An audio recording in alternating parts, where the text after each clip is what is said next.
Hello. Hi. Coming to you through the electrical impulses of the internet, it's F That Noise.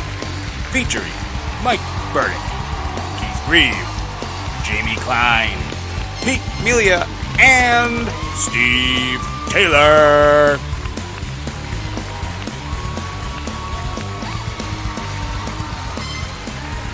Hello and welcome to episode 5 of F That Noise. Keith Grieve here, flying solo, wishing you a happy new year as we head into 2020. The boys and I will be back after the first of the year with all new content. So we thought, hey, what if we just kind of put a bunch of clips together, even though we've only been around for a month, really, and just kind of give everybody a little something to whet their appetite until the new stuff comes out in January. So we got a couple clips here to play for you. The first clip we have prepared is from episode 1, where we talk about Martin Scorsese's The Irishman. I gotta tell you, like the story was fun. So, let me get your guys' opinion, because I guess it's not historical fact, obviously. So, are we resigned to the fact that Sheeran pretty much killed Jimmy Hoffa? I mean, is that what we're all kind of on board with, or is this just a take? This is something that I've actually researched, because it's something that I was writing, and I hope I'm not monopolizing the conversation. It's something that actually interests me a lot. You used to be obsessed with Hoffa too. I still am. I wrote something just about all the Kennedy conspiracies, but the idea is there's like 9 different theories. I believe it's 9. There's a bunch of different theories about who killed Jimmy Hoffa that are sort of like the accepted theories, and Sheeran's in many ways was completely discredited because the idea that the opinion seems to be by the couple people that I've read about or that I've seen in documentaries is that he was trying to sell a book when he was dying because he was trying to give some money to his family. He was broke. He was trying to give some money to his family. So he was trying to do this book, and on his deathbed, literally, he confessed all this stuff to one of his lawyers who wrote the book, I Paint Houses.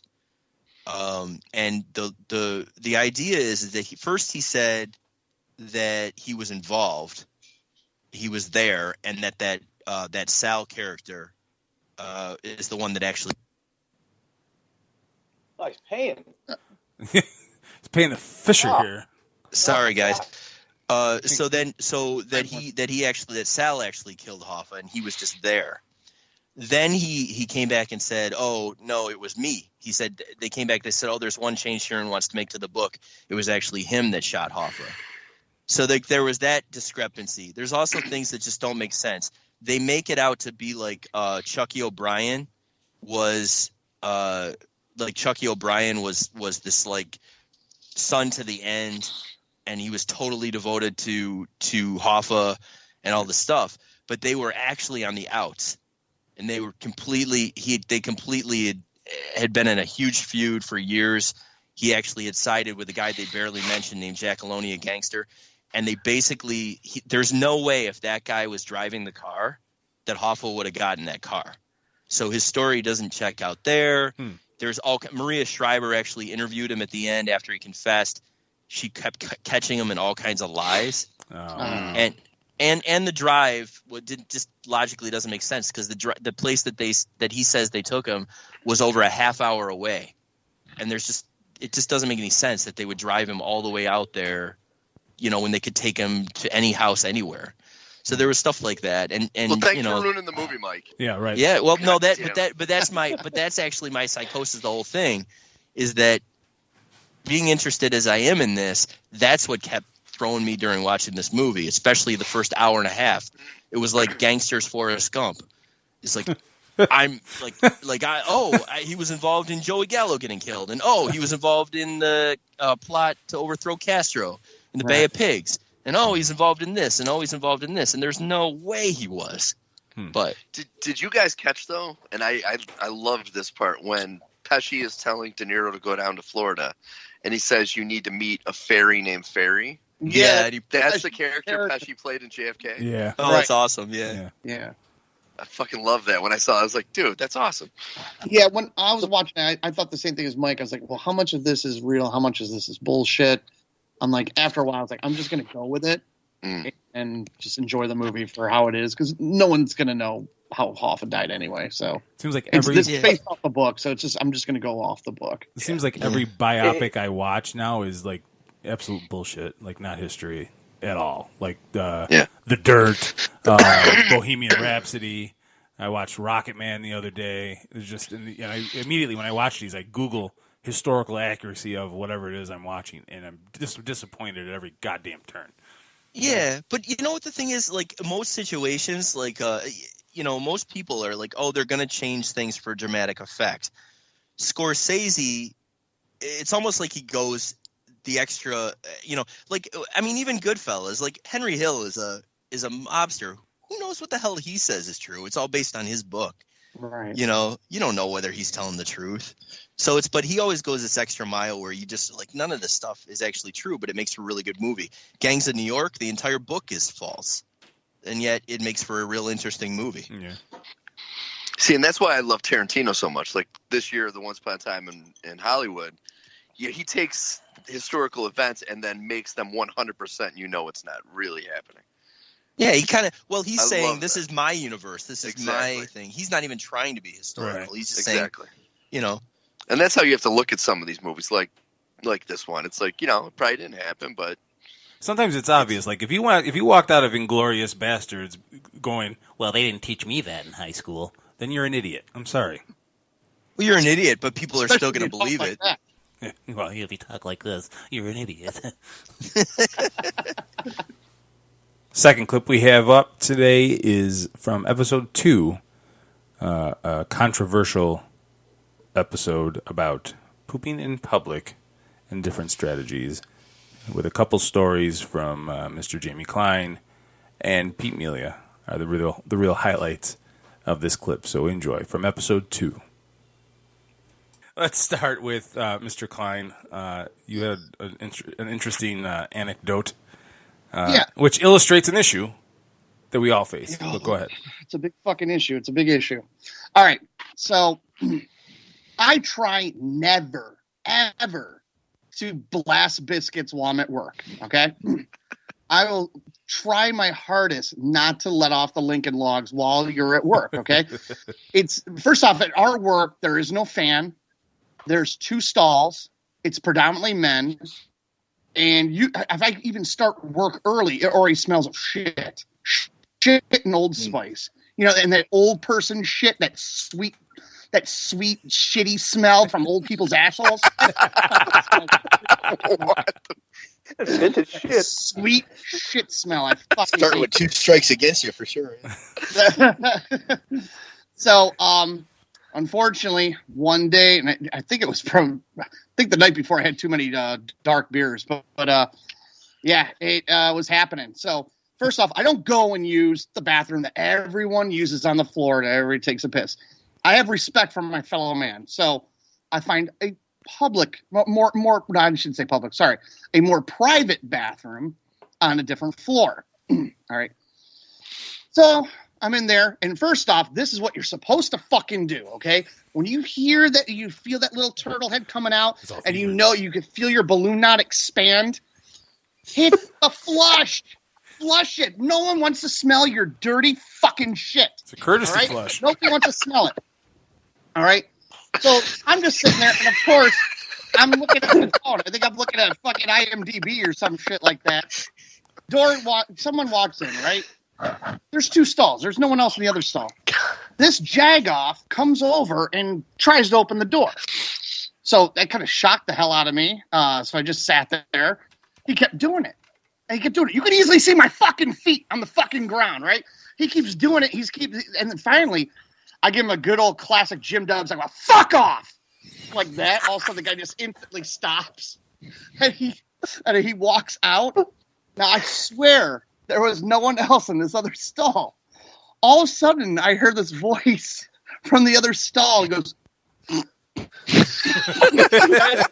like he was laughing at you. Like I heard this guy laughing. So the first thing I did was I take my phone and I texted you fucking guys. Naturally. And here's the thing. Here's the goddamn thing. Okay, don't be in there for so fucking long. There's no reason. You don't revel in it. People know. People are gonna know you're walking around with a brown ass all the rest of the fucking day. That You wipe, don't you? Well, yeah, but it's not clean until you see blood. All right, so. I'm gonna make a T-shirt with a butthole and that saying on it. I'm gonna start selling it. Fuck. So, I mean, we have light sensors in the bathroom. There's times I've walked in pitch black, and I see someone's stupid feet sitting there. Like, are you serious? You're sitting in the motherfucking dark. Fuck. It's just like Chris Rock It's not says. clean until you see blood. I fucking love it. You know your job sucks if you're just hanging out in the bathroom, like, and you don't want to leave, like. Oh my god. The worst part to me is when you can people. close it right there. That's a solid podcast. And these people that talk to you while you're blasting.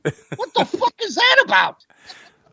You don't talk to me when I'm pants down, you fucking weirdo. So what's worse, talking to you? What's worse, talking to you? See, years ago though, I appreciated the joys of pooping at work because most of my professional career in the restaurant industry, I've despised it. So anytime I could take 20 minutes in the toilet, I take it. And I had the crown jewel of workplace toilets. The handicap stall at the Roadhouse Grill that I used to work at had its own sink, its own garbage can, and I put up a magazine rack in there, and I put magazines in it. And that was my go-to. I would sit there for 30 minutes. I didn't give a shit. Wait. Like Put up the magazine rack. Yes. Put up the magazine rack so that you can have a better shitting experience. Yes. That's Definitely. fantastic. That is pretty nice. That is pretty. Although your legs are gonna be like numb. You're gonna be like Danny Glover from Lethal Weapon 2, though. After a while. It's like the equivalent. Anytime Mel Gibson wants to pull me off my toilet, that's all right. I'm not That's Jewish. I don't have to worry about getting hurt. That's the equivalent of George Costanza with the sleeping station under his desk. Yeah. Yes. So is not going in public, is that all Jamie'd out or is that all Soused out? Oh boy. Oh, good question. It's kind of both, to be honest with you. I think so. I think it's a psychological thing because it actually, for years, I did not poop in public because I was actually telling my wife about this. When I was in elementary school, it was at DeWitt Road School here in Webster, and the stalls did not have doors on them.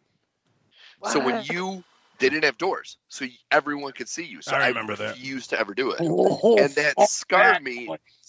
That scarred me until I was in the Marines, and they didn't have doors on those stalls, but you didn't have a choice. Like you went so I wasn't going to go 3 months without pooping. So that kind of broke me of it. But for those first, 12 years, I never went in public because I was so scarred from that elementary school experience. Well, I'm sure about being in the military, Steve, that you probably got used to it right away anyway, right? Oh, yeah. Yeah. Especially the food they fed you. You didn't go for 3 days, and when you finally went, you broke the plumbing. So everyone was just like, all right, let's just do it. You know what bothers me is people that answer their cell phones while they're in the stalls. I've been in public restrooms when people have had speakerphone conversations. Oh, no. In a public restroom. Yeah, I don't talk on my phone. I just tape everybody. I live stream it. I got pissed off because the guy knew I was in the bathroom one time. I was taking a leak. This guy it sounds like a heavy metal. It's like bah, bah, bah, bah, bah. He's just tearing ass. Finally, just real loud, I went, "What?" I didn't get a response back, but I have no idea who it was or anything like that. So, but yeah, I think that it's a sacred experience. It's a very meditative experience. You can't have someone answering their cell phone there. No, I just want I have to admit, I do look at my cell phone because I don't want to be so fast where then all of a sudden you got to go again. You got Everyone does. That's why they call them sharp phones. Oh, Jesus. Wait, where's the... That deserves more of a wah-wah. Yeah, I don't have the sound effects today. Oh, wow! Whoa, there's that. There's that. But I do want to